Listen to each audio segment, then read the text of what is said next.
Episode 1. After working overnight, Rhea finally completed her painting that had been left unfinished for a week. She took off her headset and muted the music, only to be startled by the sound of crashing items downstairs. Without time to groan or stretch, she quickly rose to her feet in response to the commotion echoing from below. Furrowing her brows with a frown, she glanced at the wall clock. It was barely 6 in the morning. "What is going on?" she called out as she opened the door, concerned about the noises she heard. However, there was no response, leaving her feeling uneasy about the situation unfolding. Hurriedly descending the stairs, Rhea's heart raced with each step as the cacophony grew louder. Upon reaching the bottom, she was met with a shocking sight: a group of hooligans wreaking havoc in the living room. Her heart pounded as she wondered how they managed to bypass the security measures. Puzzled by their presence, Rhea contemplated whether her uncle was involved in some sort of trouble with these gangsters. Seeing her aunt and cousin huddled in fear on the sofa, she knew she had to intervene despite her own apprehension. Taking a deep breath, Rhea stepped forward, determined to address the chaos unfolding in her home. "What is going on here?" she demanded, but her question was met with silence, further fueling her frustration. The gangsters continued their destructive spree, seemingly unfazed by her inquiry. Witnessing their blatant disregard only fueled Rhea's anger. Despite her fear, she refused to back down, knowing that she couldn't ignore the situation unfolding before her. With rage coursing through her veins, she raised her voice, demanding answers in the face of the escalating turmoil.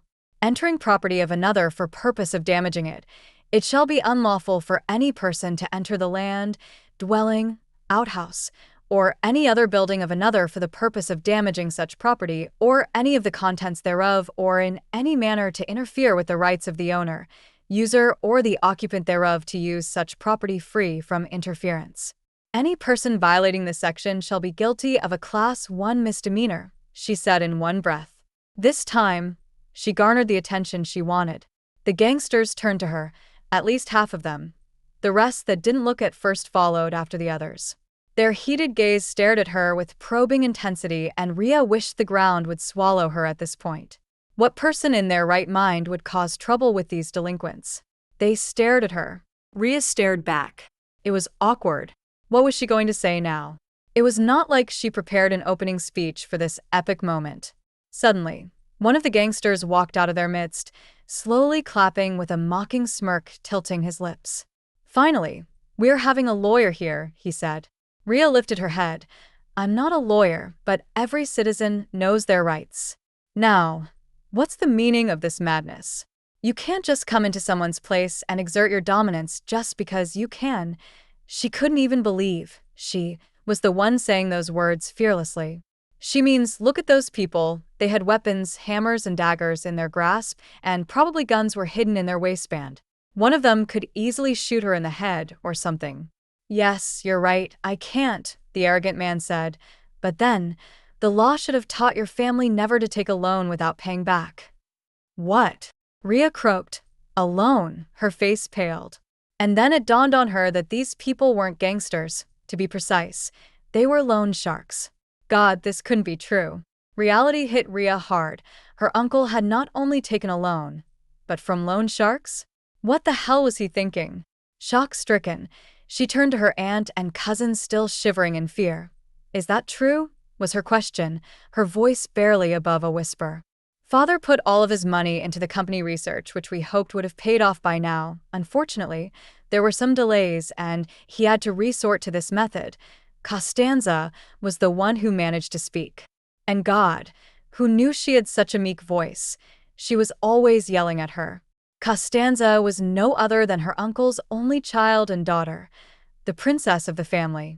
Thanks to the fact that she was a spoiled brat, Costanza never takes no for an answer. "Why didn't you tell me? You know how delicate this matter is, and yet you all kept it from me?" Rhea couldn't believe it. "Why?" Costanza snorted, the usual contemptuous look crossing her features. "What could you have done? Give us your trust fund." Of course. Why wouldn't they have their eyes on her trust fund? This greedy lot of people. Before Rhea's father had died, he set up a trust that she would control once she clocked 24. Sadly, she was 23, and fortunately for her uncle and his greedy wife, she was just a year away from claiming her fortune. Rhea's father had been a business mogul right before he died, and those businesses were taken over by his brother, who has been acting as her guardian since she was 10. But then, living here was equivalent to living in hell. They abused her to the point it was quite a miracle she had lived up to this age under their roof. Upon the fact that her uncle had reaped huge benefits from her father's death, they still claimed she owed them. "You ungrateful bitch. If not for the shelter we provided, you'll be out there in the streets like a street rat." Her aunt would yell and hit her in the name of discipline. "No, I only took what belonged to me. Those businesses were my father's," she would always retort. "Fine. Go and take it up. Let's see how you manage it." This is why raising someone else's kid is hard nowadays, because they would grow up rude and unappreciative. She would say at the top of her voice just so the neighbors could hear and tag her as a good woman and she, the bad, ungrateful niece. What a great hypocrite. But then their greediness grew and currently, they were awaiting her trust money so they could bill her, claim they raised her for years, and want compensation. She could already see through their plans.